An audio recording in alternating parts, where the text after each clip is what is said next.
Ibu, selamat pagi. Waalaikumsalam, selamat pagi Neng. Perkenalkan, saya perawat Septiani Dwi Rahayu. Di sini saya akan memberikan penyuluhan tentang masalah gangguan psikoseksual. Tidak lama kok Bu, hanya sekitar 10-15 menit. Apakah Ibu bersedia? Ya, bersedia. Baik, kita mulai ya Bu. Pertama-tama, apakah Ibu tahu tentang gangguan psikoseksual? Tidak? Baik Bu.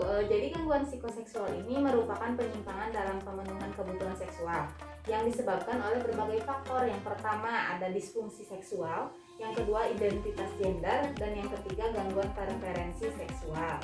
Oke, yang pertama Bu, ada tadi kan disebutkan disfungsi seksual. Disfungsi seksual ini merupakan kondisi yang membuat laki-laki atau perempuan tidak merasakan tidak terpuaskan seksual.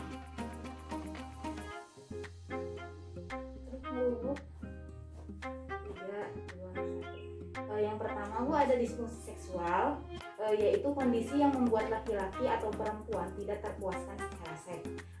Contohnya seperti kurang atau hilangnya nafsu seksual, penolakan atau kurangnya kenikmatan seksual, ejakulasi dini pada laki-laki, kegagalan dari respon digital seperti terdapat pada pria disebut disfungsi ereksi. Terakhir yaitu disfungsi organisme, yaitu tidak dapat mencapai orgasme atau sangat lambat. Yang kedua ada gangguan identitas gender, yaitu berupa pertama ada transseksualisme, yaitu penolakan jenis kelamin, anatomisnya tidak peduli ia dibesarkan secara pria atau wanita.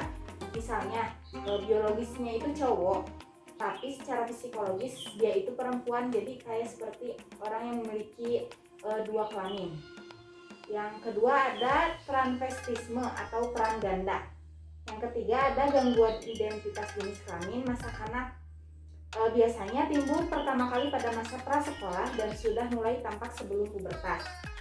Ada keinginan mendalam dan persistensi untuk menjadi jenis kelamin lawan jenisnya. Yang ketiga, yaitu yang terakhir, gangguan preferensi seksual atau bisa disebut dengan gangguan arah tujuan seksual. Gangguan ini ciri utamanya yaitu untuk mendapatkan rangsangan dan keputusan seksual dengan objek lain atau dengan cara yang tidak biasa.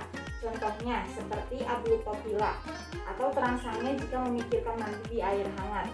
Yang kedua ada akrotomofila, bergairah saat melihat tubuh manusia bagian tertentu. Contoh seperti kasus pada tahun 2019 yang mahasiswa daerah Yogyakarta itu meminta semua orang untuk memfoto kakinya dengan kain jarik, bisa disebut dengan fetish. Yang ketiga ada amaurofila atau kegemaran berhubungan seks dengan orang yang ditutup matanya. Yang terakhir ada BDSM, yaitu permainan seks yang melibatkan timbulnya rasa sakit untuk memperoleh kenikmatan. Sebenarnya masih banyak lagi tentang gangguan preferensi seksual ini, tapi saya hanya bisa menyebutkan seperti itu. Yang lainnya bisa Ibu cari sendiri ya Bu. Jadi Ibu ada pencegahan dan penanganannya. Yang pertama, pencegahan biasa dilakukan paling pertama itu dalam keluarga, dimulai dari sejak kecil. Peran keluarga untuk mengenal identitas gender pada anak, berikanlah perlakuan seperti apa biologisnya, cara bicara, cara berjalan, berpakaian, mainan yang sesuai dengan jenis kelaminnya. Dapat dilakukan oleh tenaga kesehatan juga, tetapi tenaga kesehatan dapat memberikan tindakan pencegahan atau penanganan apabila sudah mendapatkan rujukan dari keluarga. Baik Ibu, sudah selesai. Apakah ada yang ingin ditanyakan? Tidak. Baik, alhamdulillah. Terima kasih ya Bu telah mengikuti penyuluhan hari ini. Semoga bermanfaat. Saya mohon pamit. Assalamualaikum warahmatullahi wabarakatuh. Waalaikumsalam warahmatullahi wabarakatuh.